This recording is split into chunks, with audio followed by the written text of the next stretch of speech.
السلام علیکم بچوں، میرا نام خالد انم ہے اور میں لے کے آیا ہوں آپ کے لیے گیت کہانی۔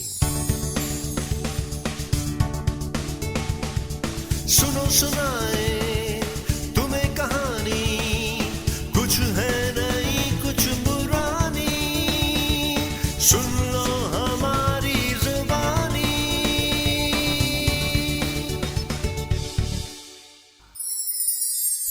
ہاں چلے نا، ضرب المثل کہانیاں سنائے نا آپ۔ تو اچھا پوچھیے، آپ کیا پوچھنا چاہ رہے ہیں؟ وہ ایک اور وہ ہے کیا کہتے ہیں، ضرب المثل، ضرب المثل۔ جی ہاں، تو بتائیے کون سی؟ وہ ہے بینگن آف دا تھالی۔ کیا؟ بینگن تھالی کا بینگن مجھے پتا ہے، وہ میرے ٹوکری میں رہتا ہے، میں نے اس کو بڑا کہا تھالی کے بینگن، وہ بڑا ناراض ہو گیا۔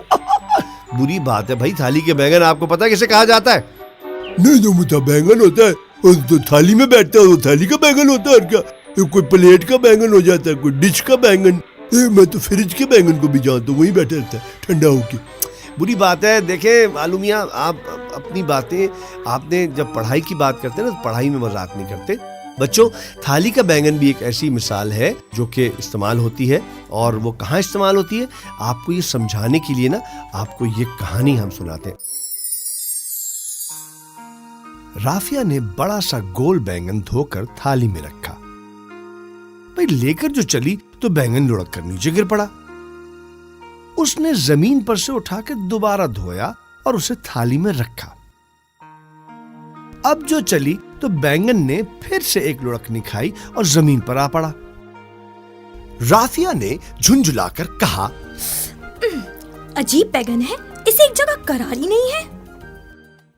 رافیہ کے سسر وہاں بیٹھے ہوئے اس کی باتیں سن رہے تھے۔ وہ کہنے لگے، ارے بیٹا، سپاٹ تھالی میں تو یہ لڑکے گا ہی، ارے اس کو ذرا گہری پلیٹ میں رکھو۔ اتنے میں رافیہ کا شوہر باہر جانے کے لیے تیار ہو کر نکلا اور اس سے کہنے لگا، ارے بھائی، وہ میں تم لوگوں کے ساتھ شادی پر نہیں جا سکوں گا، کیونکہ مجھے ایک دوست کے ہاں دعوت پر جانا ہے۔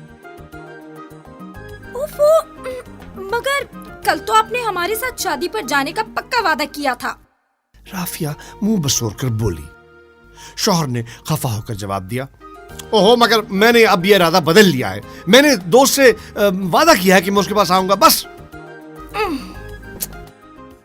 یہ سن کر وہ چپ ہو گئی۔ اتنے میں رافیہ کا بڑا بیٹا ببلو وہاں پہ آ نکلا۔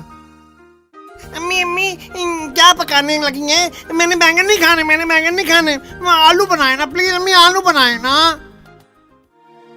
لڑکے نے بضد ہو کر کہا۔ رابیہ اس کی یہ بات سن کر بڑی حیران ہوئی اور اس کی طرف دیکھ کر بولی، ارے ابھی صبح تو تم نے ناشتے پر کہا تھا کہ بیگن ٹماٹر پکاؤ چاولوں کے ساتھ۔ مگر اب میرا دل نہیں چاہ رہا نا، آلو پکائیو نا، آلو پلیز، آلو کھانا، آلو کھانا مجھے۔ لڑکے نے بضد ہو کے کہا۔ رابیہ بیچاری زچ ہو کے رہ گئی۔ بینگن کا کبھی لڑک کر ادھر جانا اور کبھی لڑک کر ادھر گرنا اس کے ذہن میں تازہ تھا۔ اسے اپنے شوہر اور بیٹے کی یہ تیزی سے بدلتے ہوئے خیالات بینگن کے لڑکنے کی طرح محسوس ہوئے، تو اس نے بے ساختہ بیٹے سے کہا، تم بھی تو باپ کی طرح تھالی کے بیگن ہو جو ایک جگہ پر قائم ہی نہیں رہ سکتا۔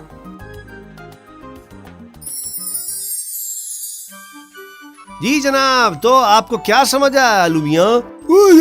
مجھے سمجھ آ گیا۔